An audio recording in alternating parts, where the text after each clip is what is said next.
Rūta, čia esate absoliučiai teisi, nes ko gero gal kažkas pamiršo, bet kai buvo Veksas Vilniaus Europos kultūros sostinė 2009 metai, tai prisiminkit Rūta, kur tuo metu Žemaitaitis dirbo, tai jis dirbo Vilniaus miesto savivaldybėje ir tada Vilniaus savivaldybė po Zuoko jį turėjo įgyvendinti šitą projektą ir aš pamenu dabar, jeigu gerai pamenu, tai Mamontovui ten keliasdešimt tūkstančių buvo honorarai ir panašiai ir panašiai. Tai tas buvo čia sėdi prieš jūs tas žmogus, kur ir prokuratūra ėjo informaciją liudijo ir panašiai. Tai ten buvo tiek išnešta pinigų, kad ten dieve mano, bet žinot kaip yra.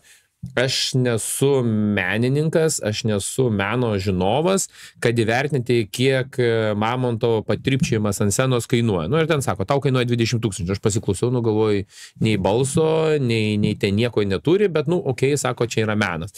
Tai aš manau, kad tam sektoriui yra. Zuokas tada, pamenat, pristatė tų šikvamzdžių visokių po Vilnių, pristatė tų žiedų po tiltais. Tai ten irgi už tą šikvamzdį kiek ten 115 ar kiek ten tūkstančių buvo sumokėta. Tais laikais krizės metu prieš pat krizę. Tai